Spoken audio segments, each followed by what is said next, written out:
System defenses. What I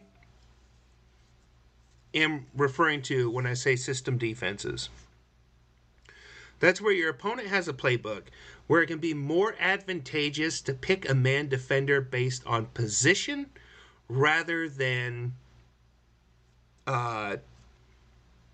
whether or not there's a good player there, right? Like a lot of what we've talked about is so far is like, well, Fred Young is awesome and you can use him here, but you can't use him here, right?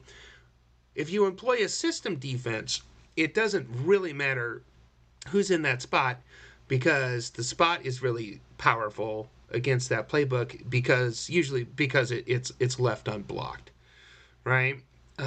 Just how the playbook is blocked, there's someone who's always free to defend the run, which allows you to pretty much call nothing but pass, and it can make it very difficult to sustain long drives when you're on offense. So we're going to start with, and some of this may be common knowledge to people in the Tecmo Bowl League because it comes up. This is something that can be true in Draft League. A lot of the stuff that we've been talking about doesn't apply to Draft League because the rosters are different.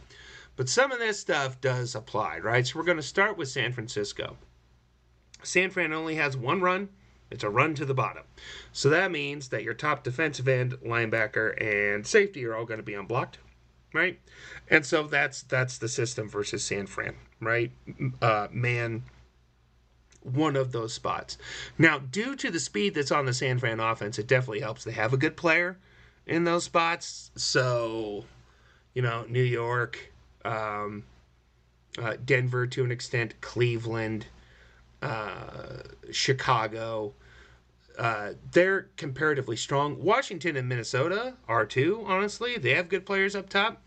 But, they have their own issues that we'll be getting into in just a moment. But that's the move against San Fran. Also, if you call pass one, it's going to put that bottom outside linebacker in computer coverage on Jerry Rice on the other two pass plays. You still have to contend with Roger Craig underneath, and that can be a lot to handle. But that's the system for San Fran. Of course, LA, the system there is that there's never anyone blocking the top outside linebacker, right? Which makes New York, like the hardest counter possible in the game, right? And I beat Mort, the great Mort, by calling Washington LA in the semifinals of, I think it was 2019, right? So Washington has a quality top outside linebacker.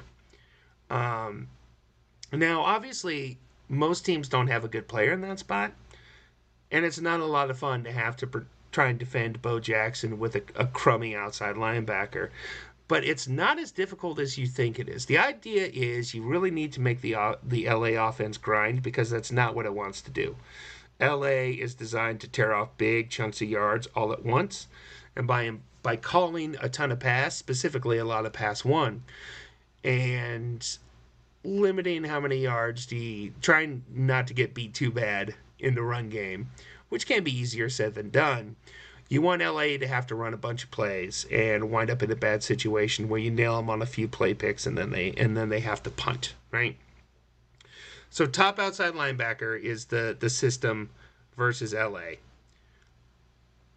For Miami, on their run play, everybody is blocked except the outside linebackers, right? It's the only play like it in the whole game. I prefer to man the top outside linebacker because your bottom outside linebacker is in coverage in certain situations, and your top guy really isn't. So you can defend the Miami run and never really have to worry about calling it just by being the top outside linebacker.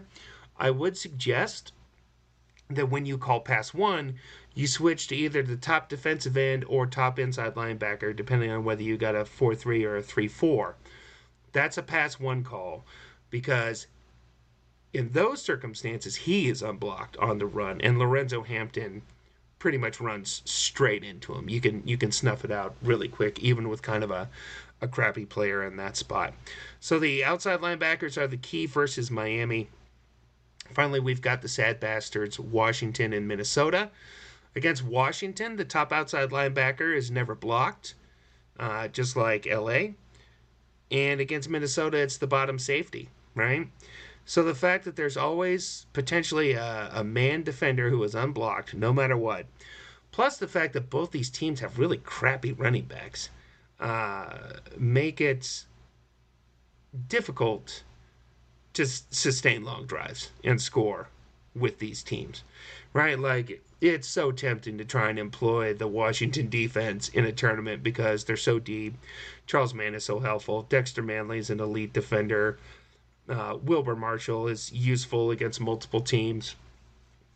Um, and they've got fast wide receivers. You want to play with Washington. You really got to work hard to get it in, to get him in there. I just can't think of a use case for Minnesota. If they had if they had just a mediocre running back, I'd say, give him a shot.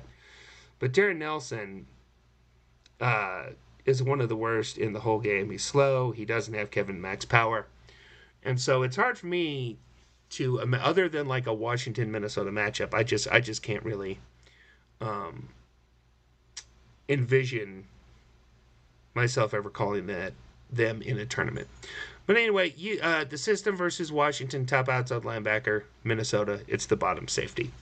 So it's my hope that some of the stuff we talked about here tonight, some of you who are watching this may already be familiar with some or all of this stuff.